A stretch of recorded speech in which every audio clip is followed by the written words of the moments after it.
Hello everyone, it's time for another deck profile, this time on the Gandeva deck, or the Scarlet Flame deck. Now this is a post-deck profile of after set 12 of course, but also with the restriction list because it took us a while, like a month after to get us the official restriction list, and it's basically copy and paste of the Japanese one, except this one kind of makes sense a bit because set 13 has not been released. By the time that Japan got their restriction list, set 13 was released, so this one kind of makes sense at timing wise because this is before set 13 was released, and technically that's what was in mind when it comes to the restriction list for Gandeva. And I have to say, yeah, it did hurt the deck a bit because that one card for Gandeva was really good because yeah, it's one of the best support cards that they printed out for a deck. And I have to say, the deck is still functional, still works, even though that did hurt the deck a bit because of basically cost issues mainly. I say the deck still works and it still functions pretty well. But anyway, who do I think about the deck? It's a pretty cool deck. It's basically Kagero combined with Narukami a bit, retires all your opponent's rear guards, and the more you retire, the more you're basically binding your own stuff face down. Keep that in mind because the face down ruling means that your opponent cannot look at it. And another thing is, I kind of like that aspect. You can bind your own stuff face down and increase your bind count to increase power. And what I really love about this deck is also, if you retire your opponent's rear guard, you're just increasing your bind count. So basically, no matter which way your opponent goes, your opponent will have to lose something here. Either you're gaining more strength, kind of like a ticking time bomb, or your opponent loses more stuff. And that's something I really love about this deck and why I kind of build it, and it looks cool as well. But other than that, there's really not much to say about it, other than that one inherent weakness now is mainly the cost issue. Because ever since, well, they hit that one card that uses soul instead of counterblast, counterblast has of course become a little bit more of an issue because you're now using more counterblast with a lot more cards. Luckily there is a countercharger, but other than that, most of the time you're not really going to use the countercharger. But other than that, let's just get on with the deck profile. We of course start off with the ride deck. I'm sticking within archetypes, so here's the starter, Buckish, in which we go to Acquired, which has the skill of if your opponent has one or less rear guard, when you ride your grade 2, you can ride without discarding costs. But when rolled upon and your opponent has 2 or more rear guards, you may call this a rear guard. So basically you're going to get a plus either way, or you're not going to mind this at all. Because the idea is whether your opponent sets up their board or not, it's not going to matter. You basically kind of want to make your opponent set up the board, but at the same time, if your opponent chooses not to, you're just getting more pluses. So regardless, this is just pretty decent starter to make your opponent do something. And then we go to the panel, which during the turn you ride Gandeva, the Gandeva cost ability of act is reduced by 1. Which, we go to Gandeva itself, which the last skill is the axe skill, where you can counterblast once per turn. Choose as many of your opponent's rear guards with different grades. So your opponent has grade 0, 1, 2, and 3, and 4. That's what you choose. You choose those grades. You can't choose duplicate grades, so just keep that in mind. Reveal the top 5 cards of deck. Retire all rear guards with the same grades as the chosen ones. So basically, you reveal a grade 1, you retire that chosen grade 1. You reveal grade 3, you retire the chosen grade 3, and so on. You don't retire everything with the same grade.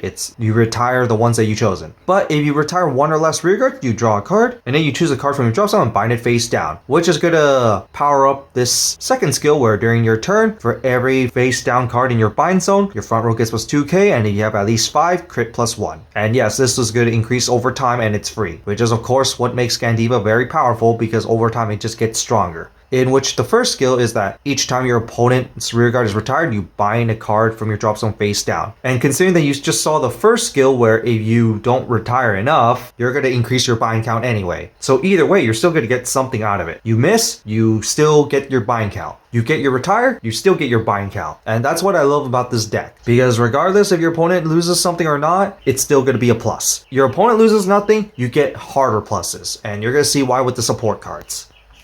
And now to the main deck itself. Of course, we got the 3 more copies just for Persona Ride, in which we got the one-hit card, Surgma, which has the skill of when plays, if your Vanguard's Gandeva, you can Soul Blast 1, bind another rear guard face down, which increase your bind count. Choose one of your opponent's rear guards to retire, but if you could not retire, you draw a card, and then choose another card from your drop zone and bind it face down. Key point, it already gives you a bind, which is going to be really helpful. Second is the Soul Blast. Soul Blast is going to put a card from your drop zone, so you're going to get that bind regardless if you hit or not. Because thanks to Gandeva itself, if you retire, you get the bind. If you don't get the retire, you draw a card, and this card gives you the bind. So you get a hard plus if your opponent doesn't minus. And that's what made this card really good, and unfortunately they had to hit this.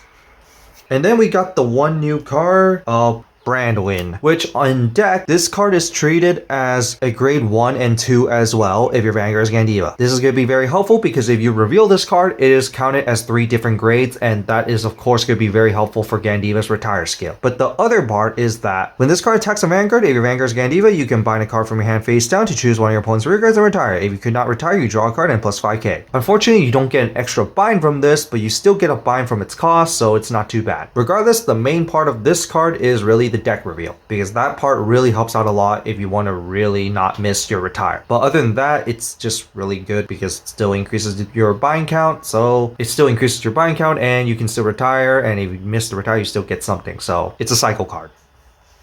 And then finally, for the last of the grade 3 is the best harvest, because this is a retired deck, so you're gonna mass retire, and it's really easy to mass retire in a turn.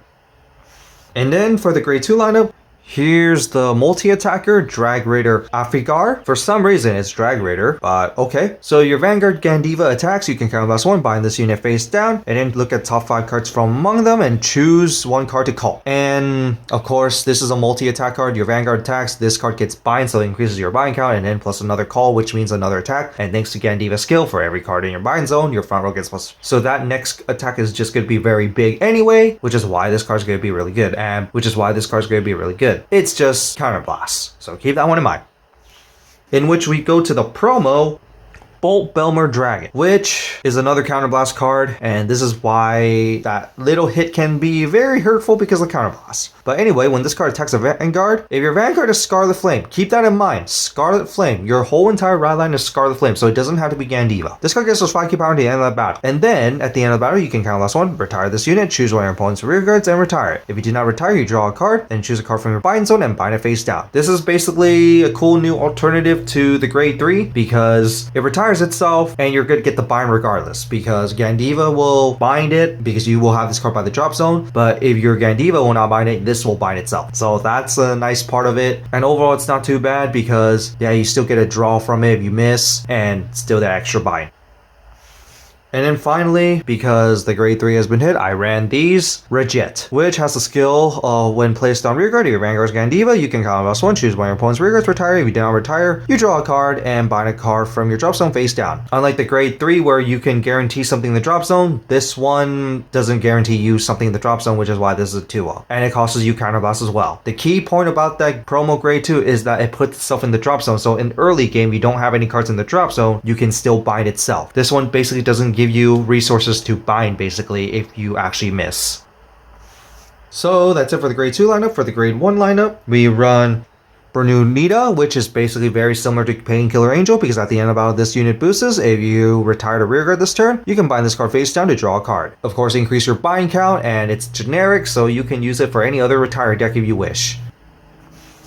And finally, Scarlet Flamebow Soldier Bacon. I might increase the number of copies of these because of counterblast purposes now, but in the back row rearguard when your Gandeva attacks, if you have 3 or more bind cards, you can bind this card face down to countercharge. The only problem I really don't like is the fact that Gandeva needs to attack, because you can't put this behind Gandeva. Most of the time you won't, but also it's kind of unfortunate that you have to boost with this card first, which is another iffy thing I kind of don't like in timing wise, but it is a countercharger and it's not too hard to condition off. And overall, I might increase the number of copies of this because now you have a lot more counterblast cards.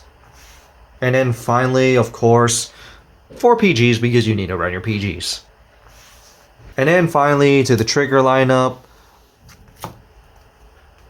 8 crits, 3 draws, and of course 4 heals, 2 being counter heals. So that's it for this deck profile of Gandeva. What do you guys think of it? I'm gonna be very honest, this is probably gonna be very similar deck list to everyone else's deck list, because Gandeva just had pretty much everything it needed from release, and set 12 just basically added 1 new card, but we also got a promo around the same time. So I would have to say the deck didn't really change too much until the restriction list hit, so we had to run an alternative. Now it's this. But other than that, Gandeva is just overall cool and kind of fun and pretty decent. It was meant to be a budget deck, but because of the popularity of Gandeva, it kind of got expensive. But you could still say it's budget enough because the only really expensive card really is Gandeva himself. But other than that, the deck is just fun and pretty decent. It's a pretty good beginner deck too, actually. But other than that, there's really not much to say about it, but to ask you guys what other cards would you recommend and what other stuff that I might have missed about the deck. Because there's a lot of generic cards for Dragon Empire that I could probably run in this deck. But in that's it for this, and see you all next time, and this is the last of the deck profiles of set 12.